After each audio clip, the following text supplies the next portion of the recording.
Hello friends, thank you for joining me on Rupert Cooks again. I called this episode The Lurking Fear of Meat Pies because I know a lot of you might be bringing things to a Thanksgiving dinner or serving them up to your family, and there's a certain trepidation with meat pies. Largely because they can have a reputation for having odd things in them, like sections from the organ meat area of your grocery store, kidney pies, and the like. And the thing that's very difficult sometimes is if you have them on a buffet thing, like if you brought them to Thanksgiving, it's very hard to get somebody to try that first piece. So what I'm going to do here is show you a meat pie that I have never served up and not had it be something everybody loves, but it's getting somebody to take that first piece. So I'm going to give you some serving suggestions as well on this one, but I can guarantee you that if you make this thing, everybody is going to love it, you're going to love it, and you're just going to be thrilled with it. So let's get going. Okay, so the first thing we're going to do is make the dough for this pie. We have 1 1/3 cups flour, about 2.5 tablespoons of milk, a 1/4 teaspoon of salt, 1 egg beaten, a 1/4 cup of sugar, and 4 tablespoons of butter. So the first thing we're going to do is cream the butter and the sugar together in our trusty mixer with the paddle attachment. Okay, so let's get our butter and our sugar and our 1/4 teaspoon of salt into the mixer. And what we're going to do is cream this for just about 30 seconds until it's done. And now let's add our milk and our 1 beaten egg. Wait! Disaster. And we're going to go another 30 seconds until this is all blended up. All of this is blended. Now we're going to add the flour, and we're going to run the mixer until everything is just blended. Up until this point, you're not, over blending is not going to make a tough dough. At this point, once you add the flour, you can get a tough dough if you go too long with the mixer. So we're going to go just until blended so as to not overwork the gluten in the flour and all that other witchcraft. So let's get our flour in there. Oh, by the way, I did do a couple of mix downs with the silicone spatula. So we will probably do that also as well. I find that it helps with blending things quickly to do that rather than attempt to just do it all in one go. So you got to do a scrape down.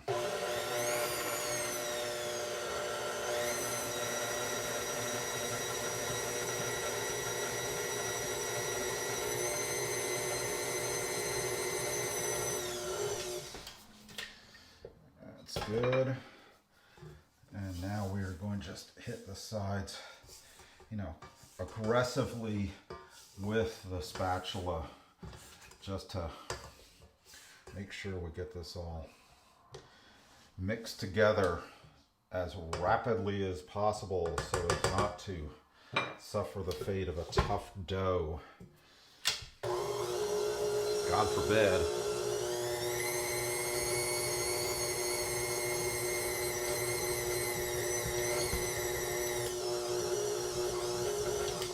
Okay, so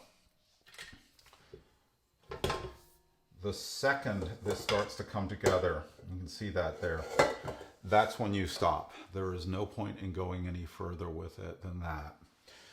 So what I'm going to do is turn this out on a floured board, mold it into a patty, wrap it in shrink wrap, and refrigerate it for a couple of hours just to let things loosen up a little bit.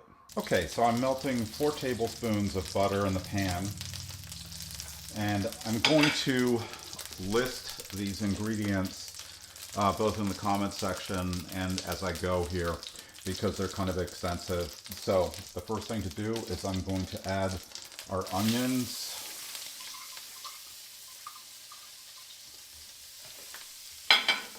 our celery,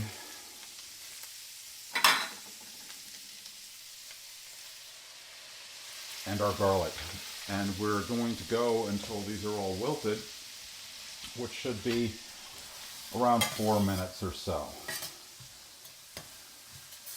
And I'm going to get this up to a little bit better heat here. And you can see I've got a very fine dice on all of this because it's going in a pie, and if it's a big huge thing it's not going to slice well. People are going to get a big hunk of onion in their mouth, so you want to take your time and definitely dice these out very nicely. Okay, so spin a little bit. Now we're going to add our pork and lower our heat to medium so we can make sure that the pork is fully browned. It could start sticking at this point, so if it does, keep going, but scrape the bottom, scrape your pan well. We can also add our seasonings at this point, and so I'm going with some basil here, a little bit of cayenne pepper,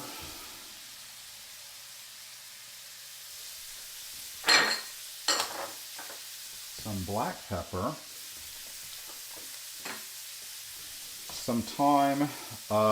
I highly recommend using thyme, but I know some people really don't like it. If you don't like it, you can use oregano here, but it's not going to be quite the same.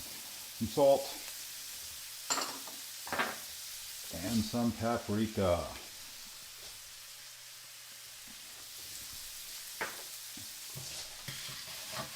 Yeah, and see, now it's starting to stick a little bit. So we're making sure to scrape that all up and not, really trying to break up any of those big chunks of pork in there. Really, when the pork is thoroughly browned is about where you want to call it good, because as you can see, this does start to stick. All right, so now let's add our beef. If your onions are starting to brown, turn down the heat on your pan accordingly. And again, we are trying to really break up the clumps of that beef and making sure our onions don't brown. We do not want caramelized onions here. But with all the fat from the butter, and now the pork and the ground beef, it's a little bit less susceptible to sticking. So that's good. And we're going to just let it simmer like this for about 4 minutes. If it starts sticking too much, or if your onions start browning, turn the heat down, and we'll go for about 4 minutes here. Yeah, I can tell it's getting a little hot. Okay, so we've been going a little bit, and hopefully all our spices and everything is sort of inculcated into the meat. And so now we're going to add our broth. If you have beef broth, that's great. If you are using bouillon cubes, which is never the greatest thing in the world, you might want to cut down your salt in the previous step, because bouillon cubes tend to be very salty. And now we're going to add our grated red potatoes. Grated with the skins on. Get that all mixed in. And it's important to be careful here, because the starch in the potatoes can really stick to the bottom of your pan. So you have to be careful and watch this like a hawk, stirring it, because if the potatoes stick all over the bottom of the pan, you have quite a mess on your hands at that point. They can taste burnt. I'm going to lower my heat a little bit and let this simmer, checking and stirring frequently so our potatoes do not stick. And I'm going to do that for about 10 minutes or so here. Okay, so our filling has cooked for 10 minutes, and I timed it and realized that basically once every minute was about where it was just starting to stick. So you really need to be on top of it. And since we have so much fat in this from the butter and the pork and the beef and all of that, we need to strain this.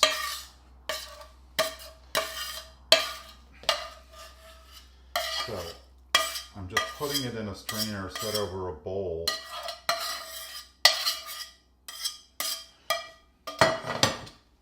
And I'm using a large enough bowl that the bottom of the strainer will be out of whatever drips out of it. And the reason for this is if we don't strain it and just put it right in our pie crust, two things are going to happen. One, the bottom of our pie crust will be quite soggy, which is one of the main perils of meat pies, is there's so much fat in the meat. You can get quite a soggy crust sometimes if you're not careful. You know, everybody's seen this with tacos, where if you have a very, you know, if you're trying to do the crunchy taco thing, which a lot of people don't do, but if you're trying to do crunchy tacos and your meat has too much fat in it, you'll get that soggy thing and then the crunchy thing at the top, and it's just kind of bad. So we're doing the best we can. I can tell you though, with this pie, even if you do get a soggy crust at the bottom, it's not that bad because it still tastes great. The thing of it is though, is if somebody cuts a piece, then you're gonna have the fat running out into where that piece came out, and it's not going to look that great on the dinner table. So we're going to strain this, and in addition, that's cooling it. So you need to go at least 15 minutes. I often go for a solid hour on this, just straining it on the counter so that all of that fat gets out of there as much as possible. But in the meantime, what we are going to do is roll out our crust and start blind baking it. So let's get to that.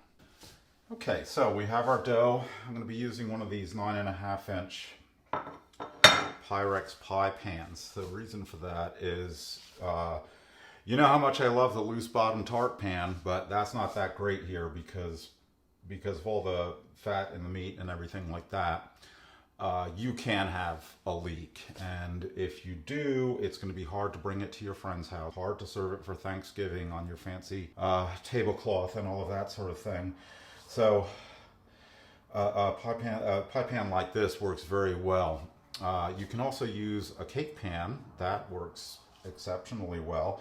The only reason why I'm not using one is these Pyrex things, you can find them in every Goodwill for about $1 all day long. And so if you bring it to somebody's house and leave the pan there, it's not really any big loss. So I've got my greased and floured Pyrex pan. I'm going to roll this out. I have my 1/6-inch guides on my roller here, which might be a little bit thin, but I'm going to go and see how it all works out here. And this is actually an incredibly easy to work with dough. It's very simple. But we're going to get this all rolled out and fit it into our pan and blind bake it. All right, so it is all rolled out. Let's get it up on the roller. And we'll get our pie pan there. And oh no, we'll fit it all right in there. If you look at your, let's get a little bit more. If you look at your Pyrex pan, I probably should have pointed it out, but they have these little sort of, this thing that looks like a pattern. It's just like these little indentations on the side here. And you want to take advantage of those and press the dough into those little indentations. I don't go too crazy because getting a piece out can be a little bit difficult if you do. But as you can see, this dough just is beautiful to work with. I'm pressing it into the corners here so we don't have any suspended corners. All right, now I'm going to trim this off and put it into the refrigerator for 15 minutes just to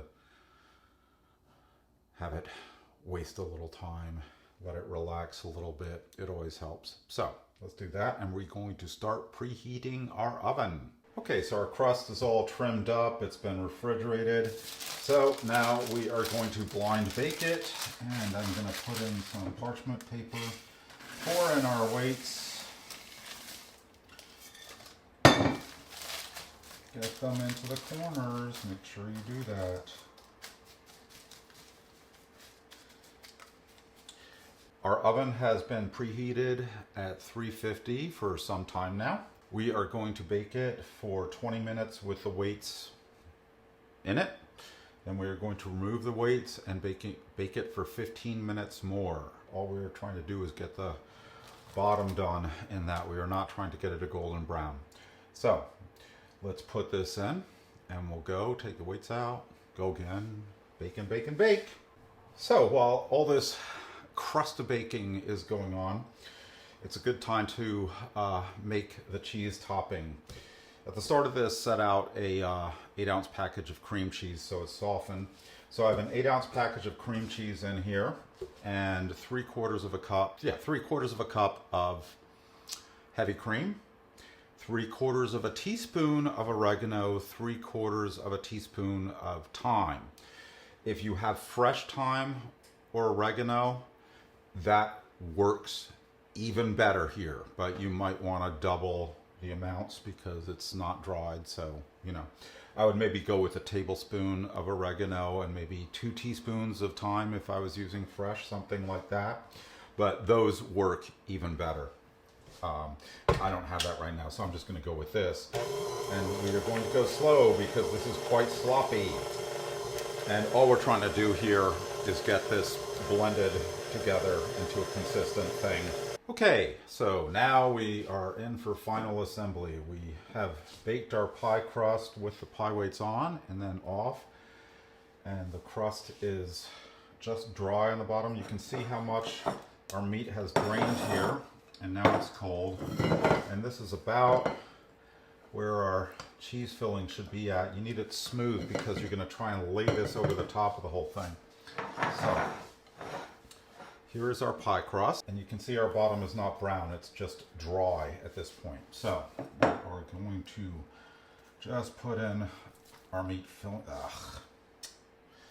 Put in our meat filling there. And we are going to spread it around and get it nice and even. Get it nice and even in the pie crust shell. That's pretty good. Now, when we put this topping on, we want to kind of take it with the spatula and get a nice little thin amount here and sort of just scoop it on, because if you aren't careful, you can start stirring up the filling into the into the topping, and that's not going to look too good. So let's proceed around here, little bits at a time here, and just proceed around.